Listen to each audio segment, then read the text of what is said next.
Yo, what is going on, guys? In today's video, we're going to be going over how to unlock the free Infinite Cosmos blueprint for the STG. This is by far one of the best free blueprints that we have ever received. The STG is covered in a galaxy as well as galaxy tracers, but this is a long, lengthy process, but we're going to go in depth with every single step that you have to do, so don't worry, we have you covered. A few tips before we get into this. It is very helpful if someone has already completed this and unlocked the galaxy blueprint for the STG. That means they will have an Elder Sigil, and then they can just spawn in the Dark Aether portal right away. If you do not have that, then you will have to do quite a bit of work to unlock the portal. You will need all 4 golden artifacts to unlock this rift, which is the drum, the giraffe, the diary, and the teddy bear. For me personally, I already had all these unlocked from previous seasons, but minimum you want at least 3 people, and you guys have to be fully stacked and looted up to complete this. Make sure someone has the RGL for crowd control. That way they can watch your back while you're doing these missions and when you're fighting the main boss. Also, make sure you guys have the mags of holding and the gold armor plates and a ton of self revives. And of course, you want to make sure you have healing aura, and you want your weapons to be level 3 pack-a-punch with the gold legendary tools. And make sure at least one person on the team does have a Scorcher so they can fly around the map to complete these missions. You don't need it, but it makes it a lot easier to get them done quickly. And then a good AR for this mission was either the STG or the M13B. They both do a lot of damage, but the M13B does hold more ammo when you have mags of holding. Also, make sure you take your time in Urgy Stand to get fully looted up and get a lot of cash. You want to make sure that you have all the perks, and you can even go to the buy station and buy the black hole grenades, sentry guns, etc. Anything that's going to make this easier for you. So remember, there's a regular way to do this Dark Aether run, and then there's an Elder way to do this Dark Aether run. You're going to want to make sure you do the Elder Dark Aether run in under 15 minutes or less to unlock that STG blueprint. It will not work in the regular run.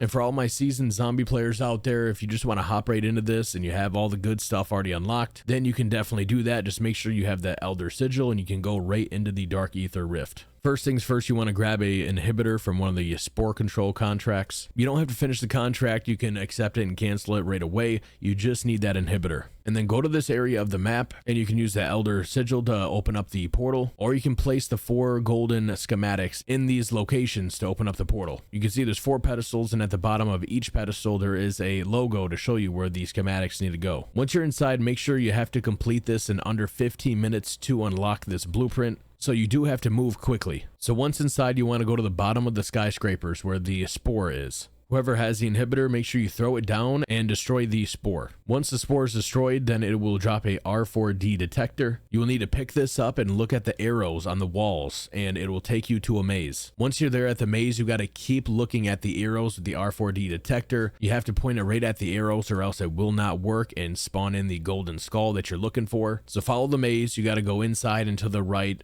You got to jump up top, go up and over, down, go through the maze again, and then it will lead you to the golden skull. So once you get the gold skull, you want to go back to where you defeated the spore, and you want to go inside the building and look for a big whale statue. Once you go inside, you just got to follow the stairs all the way up, and you'll see the big golden whale that you need to jump onto. Once you're on top of the whale, you can give it the skull, and then it will pop out a thumb drive that you need to pick up. The thumb drive can sometimes spawn towards the back end of the whale or on the tail, so just look out for that. And then once you have that, you need to place that in the computer, which is located on C3 on the map. So once you go to this building, you go to the 2nd floor and you will see this computer with a blue screen. That's where you need to insert the thumb drive. That will spawn a mangler, which is called the key holder. You will have to kill him in order to complete the next step. After defeating him, it will drop a maintenance tower key, which you'll have to take to the top of High Rise, which is the tallest building on this map. So for those that don't have Scorchers, you're going to want to make it to the very top using the floating trains and buses moving around the building.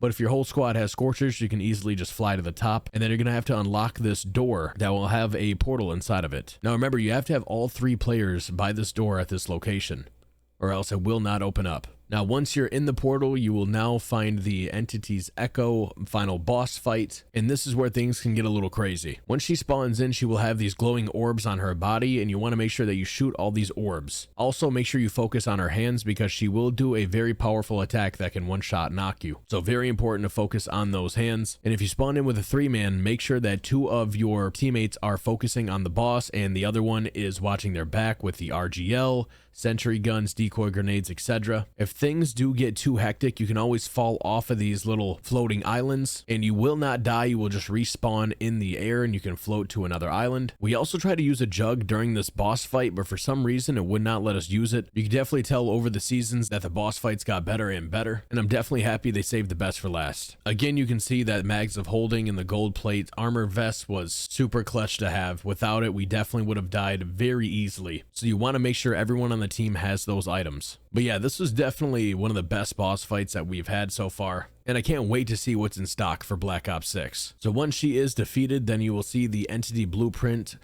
is unlocked for the STG, which is the Infinite Cosmos. And then you just want to head on over here to this, make sure that you collect all of your rewards. Here's the STG blueprint. It looks absolutely amazing.